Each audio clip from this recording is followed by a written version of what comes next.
Hello guys, അപ്പോൾ ഇന്ന് നമ്മൾ ഒരു കിടിലൻ സ്നാക്സ് ആയിട്ട് ഉണ്ടാക്കാൻ പോകണേ. അപ്പോൾ ഇതിന് നമ്മൾ ചേമ്പന്താൾ വെച്ചിട്ട് ഉണ്ടാക്കുന്നത്. ചേമ്പന്തണ്ട് അങ്ങനെ പല പേരുകളും ഉണ്ട് ഗൈസ്. ഇതിന് നിങ്ങളെ നാട്ടിൽ എന്താ പറയാമെന്ന് ജസ്റ്റ് കമൻ്റ് ആക്കുക ഗൈസ്.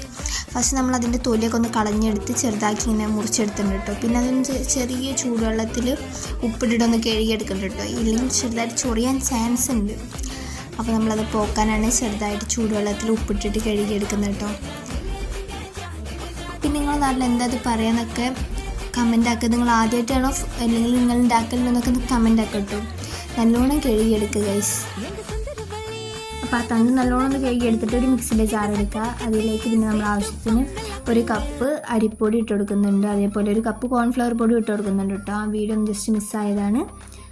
നിങ്ങൾ എത്രത്തോളം തണ്ടെടുക്കണം അതിനനുസരിച്ച് പൊടി കൂട്ടിയും കുറച്ചൊക്കെ എടുക്കുക. പിന്നെ ആവശ്യത്തിനുള്ള കുരുമുളകും 1 ടേബിൾ സ്പൂൺ മുളക് പൊടി, 1 ടേബിൾ സ്പൂൺ മഞ്ഞൾപ്പൊടി, പിന്നെ നമ്മൾ ഫ്ലേവറിന് വേണ്ടിയിട്ട് കുറച്ച് ഗരം മസാല ഇട്ട് കൊടുക്കുന്നുണ്ട് കേട്ടോ. ഇതെല്ലാം ഒന്ന് മിക്സിയിലിട്ട് ജസ്റ്റ് ഒന്ന് ക്രഷ് ചെയ്തെടുക്കുന്നുണ്ട്. പിന്നെ നമ്മൾ ആ തണ്ട് ഒന്ന് ഒരു ഓട്ടപാത്രത്തിലേക്ക് വാർത്തിയെടുക്കുന്നുണ്ട് കേട്ടോ. പിന്നെ നമ്മളൊരു തട്ടെടുത്തിട്ട് അതിൽ പൊടിയൊക്കെ ഒന്ന് പരത്തിയിട്ടിട്ട് കുറച്ച് തണ്ടെടുത്തിട്ട് നല്ലോണം മിക്സ് ആക്കട്ടെ. പൊടി നല്ലോണം പിടിക്കണം ഈ തണ്ടുമേൽ. എന്നാൽ നമ്മൾ വറുത്ത് കോരുന്ന സമയം നല്ലൊരു ടേസ്റ്റ് വരുള്ളൂ കേട്ടോ. പിന്നെ നമ്മൾ സാധാരണ ചക്ക എങ്ങനെ വറുക്കുന്നത് അതേയൊക്കെ മാതിരി തന്നെ വറുക്കുക. ലാസ്റ്റ് ഒന്ന് മുരിഞ്ഞ് നല്ലോണം വരുന്ന സമയത്ത് നമ്മൾ വെളുത്തുള്ളിയും കരിവേപ്പിൻ്റെയിലൊക്കെ ഒന്ന് ഇട്ട് കൊടുക്കുക കേട്ടോ. അപ്പോൾ ഇത്രേ ഉള്ളൂ ഗൈസ്. നമ്മളെ വീഡിയോ ഇഷ്ടപ്പെട്ട ലൈക്ക് ആക്കുക, ഷെയർ ആക്കുക, സബ്സ്ക്രൈബ് ആക്കുക. ഇതുപോലെ കിടിലൻ റെസിപ്പീസ് വേണമെന്നുണ്ടെങ്കിൽ കമൻറ്റ് ആക്കുക. Okay, by.